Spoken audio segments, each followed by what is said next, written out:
Bago tayo magsimula, may tanong muna ako. Naranasan nyo na bang managinip ng isang tao na hindi nyo naman kilala?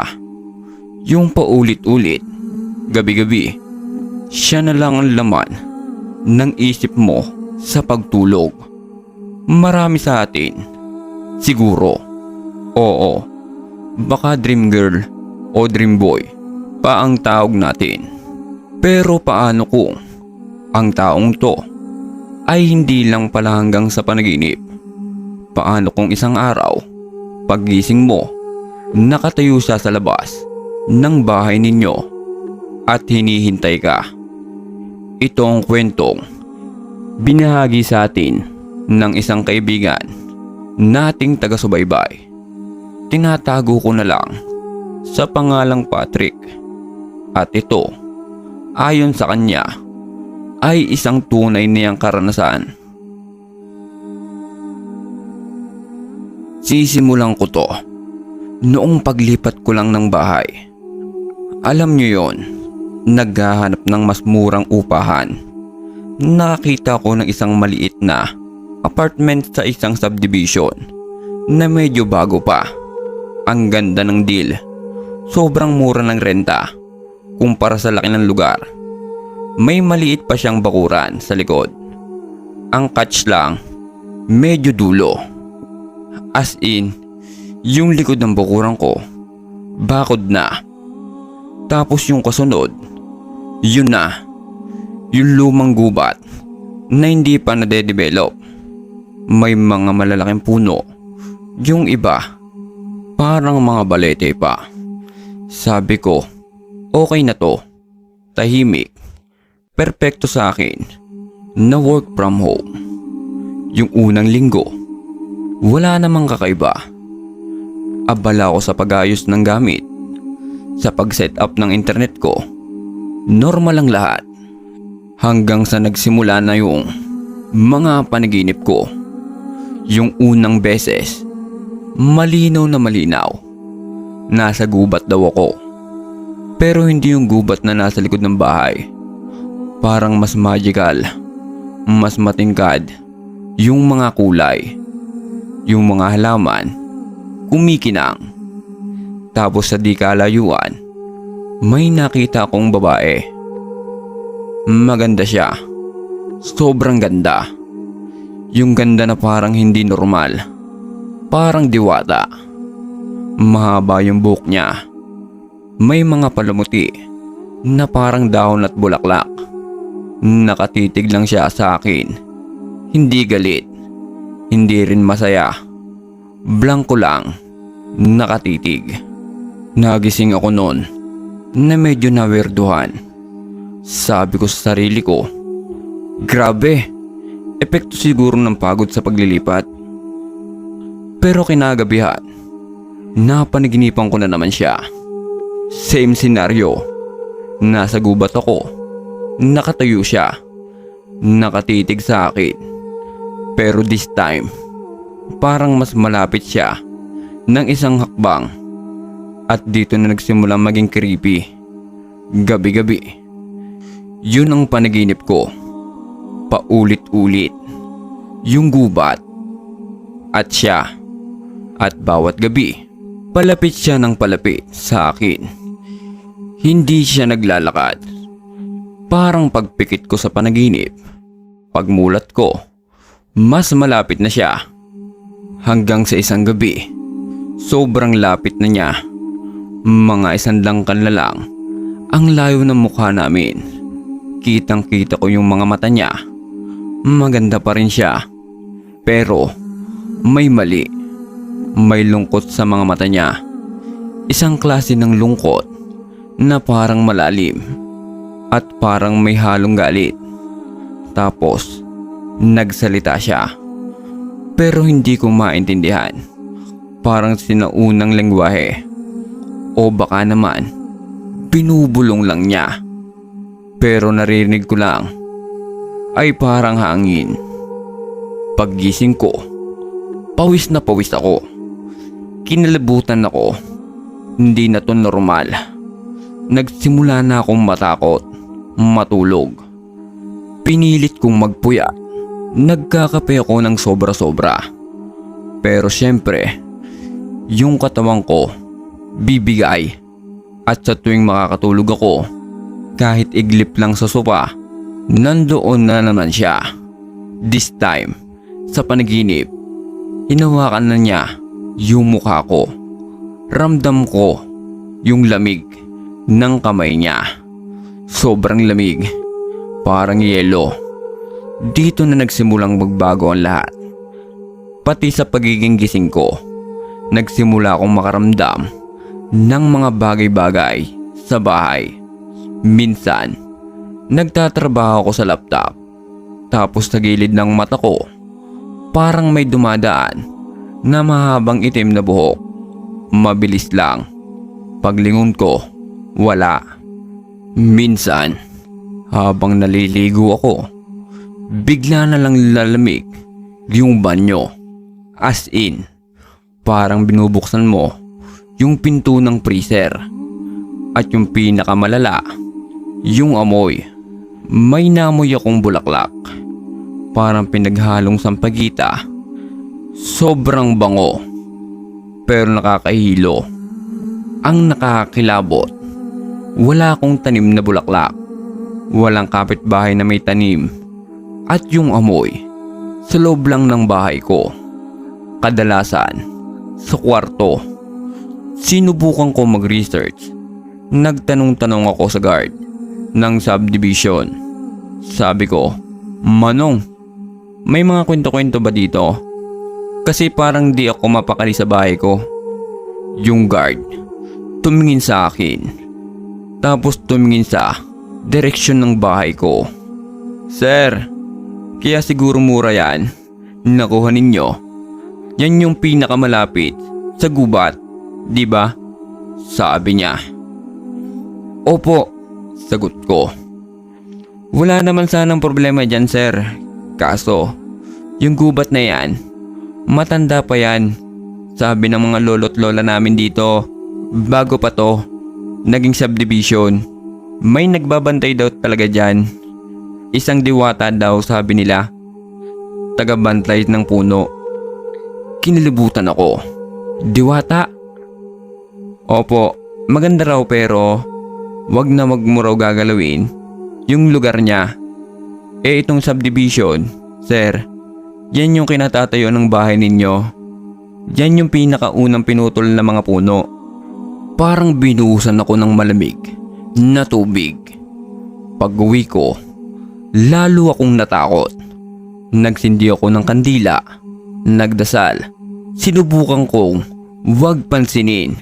Sabi ko, isip ko lang to, pagod lang ako. Pero yung mga panaginip, lalong lumala. Hindi na siya sa gubat na magical. Ngayon, yung gubat sa panaginip ko, madilim. Patay yung mga dahon. At yung babae, hindi na siya blanco o malungkot. Galit na siya. Nakatitig siya sa akin sa panaginip. Yung maganda na yung muka, parang nabubulok. Yung mga mata niya, naging itim lahat. Tapos, sumisigaw siya. Pero yung sigaw, hindi ko marinig. Parang nanonood ako ng pelikula na nakamute. Nakikita ko lang yung pagbuka ng bibig niya sa galit. Tapos, isang gabi, yun na yung kasukdulan. Hindi ko na kaya. Ilang araw na akong puyat. Bagsak yung katawan ko. Uminom ako ng sleeping pills. Kasi sabi ko, kailangan ko matulog. Kahit anong mangyari. Pag-asa ko. Pag uminom ako ng gamot, diretso tulog na ako. Walang panaginip. Nagkamali ako. Pagpikit ko, nandun ako agad sa madilim na gubat. Umuulan, maputik, at nandun siya, nakatayo sa harap ko. This time, hindi na siya yung babae. Yung buhok niya, gulo-gulo. Yung balat niya, parang kulay abo na. Yung mga mata niya, puro itim. At yung bibig niya, nakanga sa isang sigaw na walang tunog. Tapos dahan-dahan, itinuro niya ako. Tapos itinuro niya yung likod ko. Sa panaginip ko, lumingon ako. At ang nakita ko ay yung bahay ko, yung apartment ko.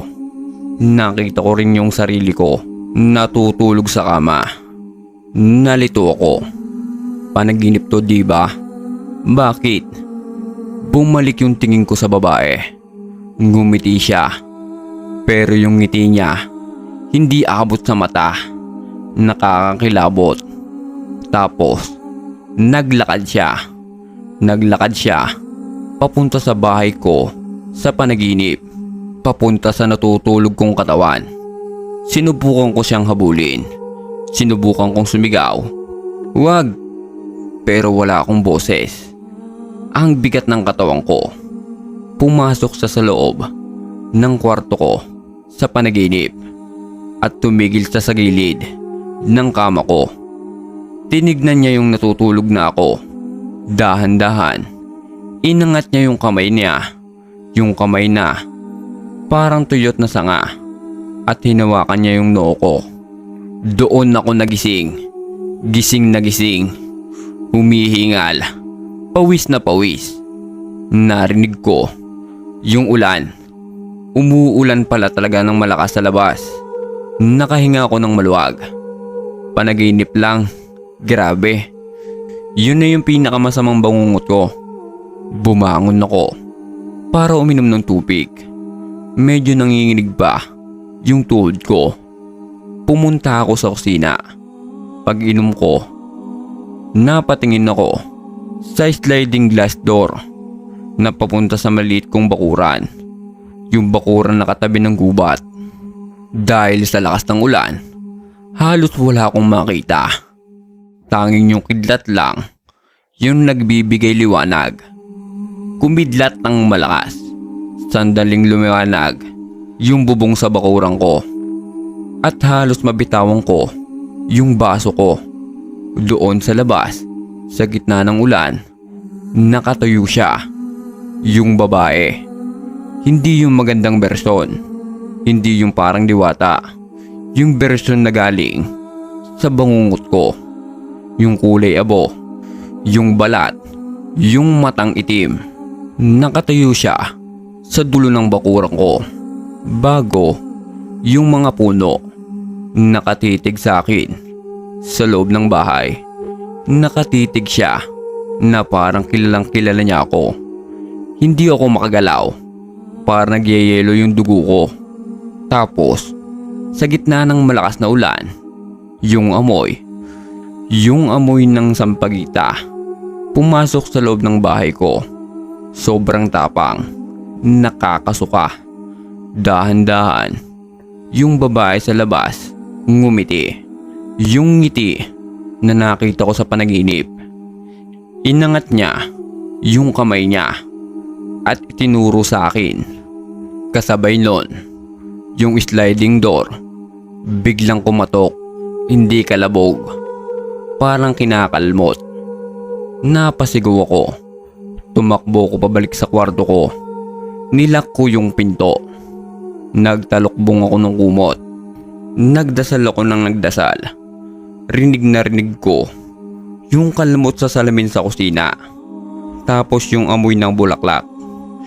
Hindi ko alam kung gaano ako katagal na ganoon.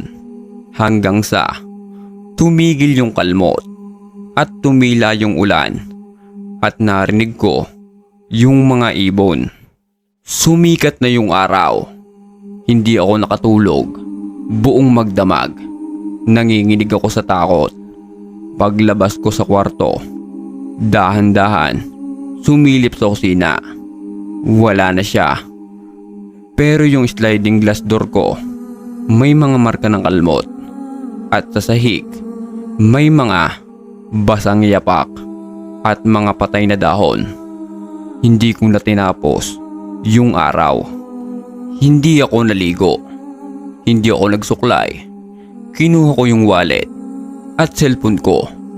Kinuha ko yung susi ng motor ko. Lumabas ako ng bahay at hindi na ako lumingon pa. Tumawag ako sa may-ari. Sabi ko, aalis na ako. Hindi ko na sinabi kung bakit. Sabi ko, keep the deposit. Hanggang ngayon, pag naalala ko yon, kinikilabutan ako. Lumipat ako sa syudad, sa kondo, malayo sa anumang puno o gubat. Alam ko yung nakita ko. Paulit-ulit ko siyang napapanaginipan. Hindi dahil gusto niya ako.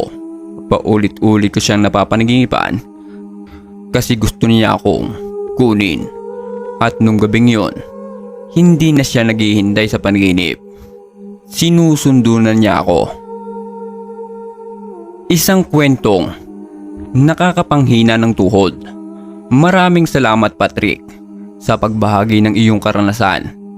Isang paalala sa ating lahat na may mga bagay at lugar na hindi natin pag-aari. May mga nilalang na nauuna pa sa atin na nagbabantay. At minsan, ang isang magandang panaginip ay pwedeng maging isang napakatinding bangungot. Kayo mga kalagim, ano ang gagawin ninyo kung kayo si Patrick? Mananatili ba kayo o tatakbo na rin kayo? I-comment yan sa ibaba. At huwag kalimutan na mag-iwan ng like, mag-comment, at syempre, mag-subscribe na sa Alingaw-ngaw ng Lagim. Para sa marami pang kwento, magpapatuyo ng inyong mga balibo. Muli, ako si Mr. John. Mag-ingat sa pagtulog. Baka mamaya, may naghihintay na sa inyong panaginip. Hanggang sa muli, paalam.